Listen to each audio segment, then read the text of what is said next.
नमस्कार, जय जोहार। छत्तीसगढ़ न्यूज में आपका बहुत बहुत स्वागत है। चलिए देखते हैं आज की 15 फटाफट बड़ी खबरों को। बीजेपी वाले ध्यान दे, चुनावी माहौल में सीएम बघेल का बड़ा दाव। सीएम बघेल ने ट्वीट में आगे लिखा, फिर से भरोसे की सरकार बनने पर कर्जा आपका भी माफ होगा। धान आप भी 20 क्विंटल एकड़ बेच रहे हैं, धान का 3200 रुपए क्विंटल आपको भी मिलेगा। बिजली बिल 200 यूनिट आपका भी फ्री होगा। आपके बच्चों को भी केजी से पीजी फ्री शिक्षा मिलेगी। 15,000 रुपए सालाना आपके घर की सभी महिलाओं को भी मिलेगा। छत्तीसगढ़ की जनता जानती है किस पर भरोसा करना है, बोले भूपेश बघेल।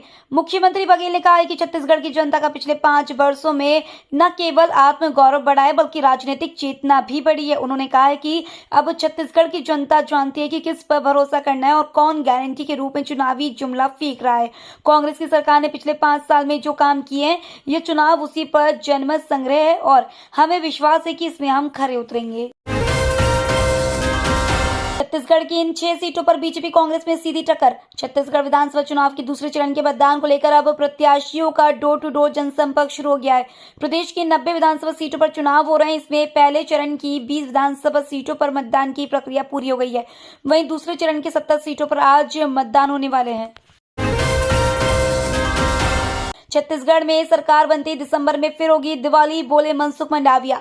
छत्तीसगढ़ भाजपा के चुनाव सह प्रभारी व केंद्रीय स्वास्थ्य मंत्री डॉक्टर मनसुख मंडाविया ने दावा किया है कि छत्तीसगढ़ में भाजपा की जीत की बुनियाद तैयार हो चुकी है। आज दूसरे चरण के मतदान में जनता छत्तीसगढ़ को कुशासन से मुक्त करने, विकास की बुलंद इमारत खड़ी करने आतुर है।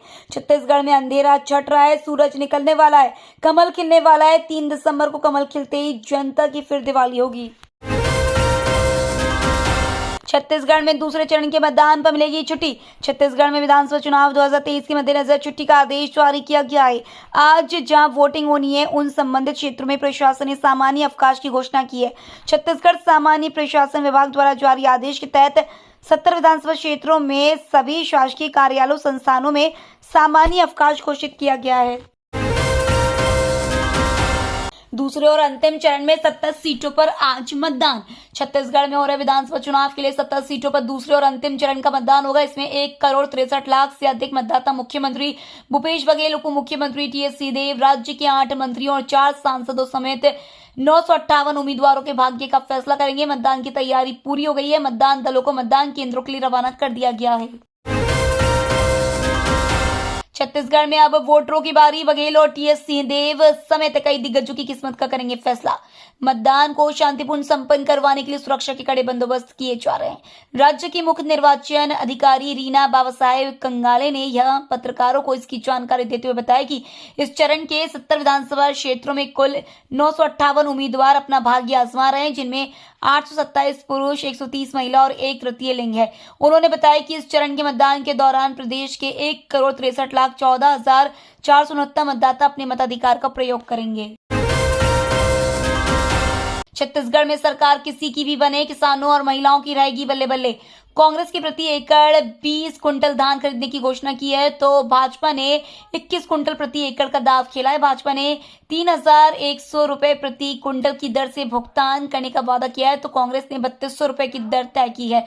भाजपा ने महिलाओं को सालाना 12,000 रुपए देने की घोषणा की है, तो कांग्रेस ने 15,000 रुपए सालाना देने का वादा कर दिया है। वोटिंग से पहले नक्सलियों ने धमतरी में 2 जगहों पर किया आईईडी ब्लास्ट। मतदान से पहले सियावा विधानसभा क्षेत्र के नक्सल अति संवेदनशील क्षेत्र में अपनी उपस्थिति दर्ज की है। मतदान को प्रभावित करने के उद्देश्य से नक्सलियों ने ग्राम पंचायत खल्लारी, गाताभारा व मादागिरी तिराहे के पास 2 जगह आईईडी ब्लास्ट किया है। इस घटना से क्षेत्र में दहशत है। नक्सलियों ने मतदाताओं में दहशत फैलाने और मतदान को प्रभावित करने के उद्देश्य से इस घटना को अंजाम दिया है। अंबिकापुर में कोयला आयात रोकने 100 मिलियन टन तक बढ़ाया जाएगा उत्पादन। कोयला मंत्रालय ने वाणिज्य कोयला खदानों की नीलामी प्रक्रिया के 8वें चरण की शुरुआत कर दी है। 39 कोयला खदानें ऑफर पर है। वर्चुअल तौर पर नीलामी का शुभारंभ करते हुए केंद्रीय कोयला खान और संसदीय कार्य मंत्री प्रहलाद जोशी ने कहा कि 2025-26 तक कोयला आयात को रोकने के लिए सभी प्रयास जारी है। उन्होंने यह भी कहा कि बड़े पैमाने पर उत्पादन तकनीक का इस्तेमाल करके भूमिगत खदानों से कोयला उत्पादन को 2030 तक 100 मिलियन टन तक बढ़ाया जाएगा।